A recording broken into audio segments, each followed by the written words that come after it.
Bon dia. Anem a començar aquesta primera sessió. Veureu que tinc dues direccions, una cap aquí que està gravant i aquí que està passant en directe. Benvinguts, benvingudes al Cuida't. En aquest cas, la sessió d'avui és una sessió d'introducció al ioga, a un ioga físic, a un ioga més integral. No l'anomenaré Hatha Yoga perquè no vull posar títols, no vull posar noms, però sí que avui anem a fer un treball físic. Per tant, veureu que, ara estic assentada aquí davant, aniré al davant i al darrere.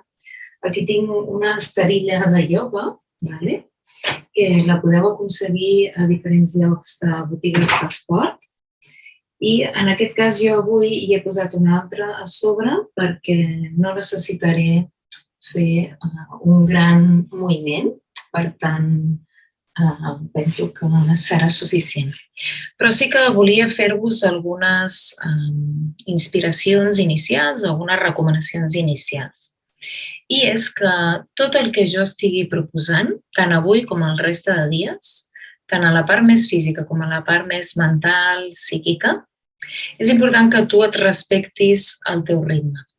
Que tu, dintre del que jo vagi dient, vagis veient què és el que assumeix bé la teva persona en el moment present. Cada dia canvia, la mateixa pràctica un dia a un altre o un moment del dia a un altre pot canviar per absolut la teva experiència. I et demano que, sobretot, et respectis, que siguis respectuós amb el teu cos, amb com et sents i inclús si hi ha algunes dificultats o alguna de les coses que jo et pugui arribar a proposar que no vagi bé, que no et surti o que tinguis alguna dolència, doncs imagina't que ens posem de genolls i tu no pots estar de genolls. No pateixis, jo aniré augmentant i proposant diferents versions de les posicions. També comentar que si no heu practicat mai ioga no passa res. Si heu practicat ioga online, perfecte. Si a més teniu la sort de tenir una petita pràctica, una experiència amb un ioga en el que heu tingut un professor presencial físicament o que tot just ara esteu començant, serà perfecte i que això us serveixi com a complement.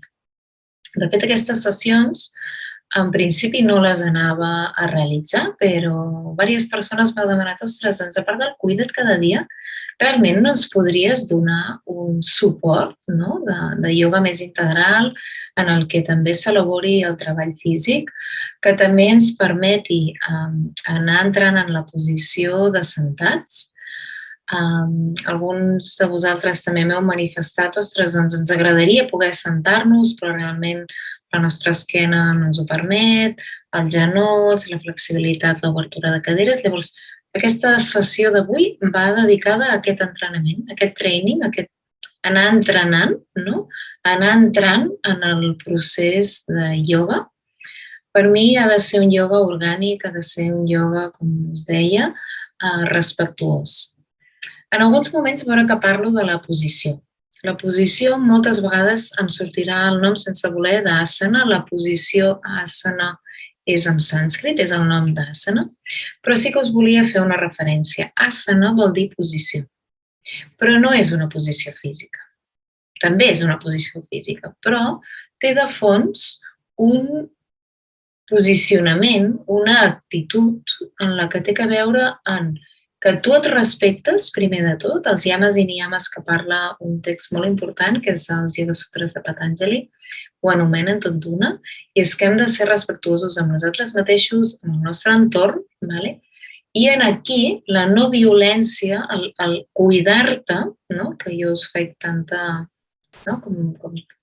proposta a que ens cuidem cada dia, té a veure en això, que aquesta posició física que jo t'aniré proposant, que la respiració que jo t'aniré proposant, que aquesta observació de tu mateix, de tu mateixa, vagi sent amorosa, que siguis amorosa amb tu mateix.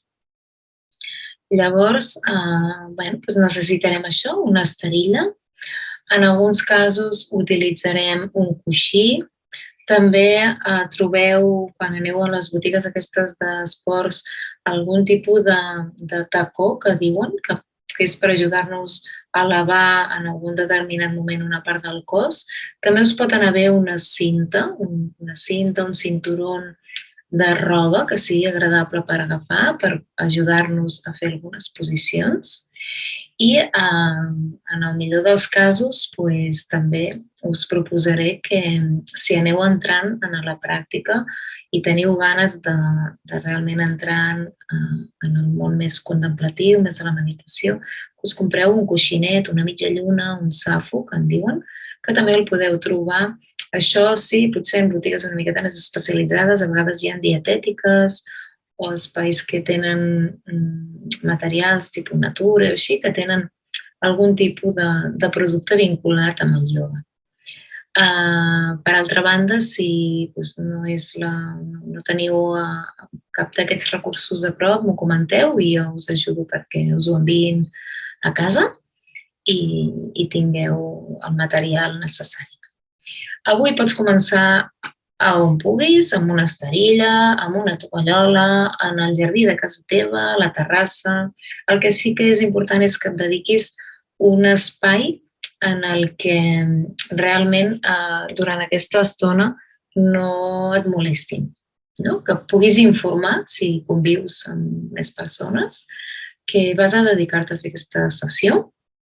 Com que sabràs l'estona que dura, doncs podràs dir, mira, estaré tanta estona dedicant-me a fer ioga, a estar per mi, a cuidar-me. I també serà molt important que atureu els dispositius, els telèfons o qualsevol altre soroll que us pugui impactar, sobretot quan fas la part de relaxació, que també en farem més endavant, i quan estiguis en el procés d'interiorització i de concentració, perquè no hi hagi cap espant a nivell de cor, perquè baixarem molt decibels. Tota la pràctica que us proposo és un contacte amb vosaltres mateixos per anar entrant a vosaltres mateixos i això porta una gran escolta, una gran concentració i una interiorització que ens porta a una altra, podríem dir-ne, dimensió, per no posar-nos filosòfics. Doncs un cop he fet aquesta petita introducció, sí que dir-vos que els beneficis a vegades són immediats, però perquè realment trobis una repercussió en tu, la pràctica ha de ser llarga i continuada durant un temps. I un temps, en el meu cas, jo diria, porto vora 20 anys, diria que serà fins al darrer dia, no? Fins al meu darrer alè. Però sí que és important que facis un compromís amb tu mateixa, amb tu mateix, d'introduir aquestes pràctiques que t'ajudaran a tenir una millor qualitat de vida, t'ajudaran a tenir més consciència en el moment present, a no reaccionar tant quan hi hagin situacions que et puguin desbordar, que et puguin sobtar, que tinguis com un entrenament d'observació, de ser més testimoni de tu, dels altres. Milloraràs molt la teva escolta personal, però també et tornaràs més receptiu de cara als altres. Es millora la concentració, baixen els cortisol, baixa l'hormona de l'estrès, perquè aprens a tenir un contacte i control de la teva pròpia respiració i, per tant, del teu sistema nerviós. Aquests serien com les pinzellades. Però també és veritat que a nivell fisiològic, les persones amb molta tensió, amb dolors, amb malestars físics, inclús amb migranyes, amb processos d'estrès molt forts i de moments d'ansietat, d'anar a elaborar un rerefons perquè el teu estat tingui més benestar, que tinguis més qualitat de vida. No és cap miracle, és una pràctica que t'ajudarà. Jo he anomenat el cuida't càpsules, en el sentit que són petites i que es poden utilitzar i que són pràctiques i que podem notar un benefici. En el procés de ioga més fisiològic, que té més que veure en el cos físic, la pràctica no l'anomenaré càpsula, perquè és una pràctica d'un llarg temps, poden ser sessions de 20, 30, 50, 100 minuts. Vull dir, podem anar fent sessions de diferents temps de llargada, però sí que és veritat que necessitaràs una llarga pràctica i continuada perquè notis una transformació de fons en la teva personalitat, de la teva manera de concebre i d'actuar amb tu mateix i en relació al teu entorn. Així que t'inspiro a que t'inicis, no?, en aquesta pràctica i ara mateix doncs, començarem la sessió d'avui demanant-te doncs, que et situïs en una posició a sobre del teu mat o allà on triïs.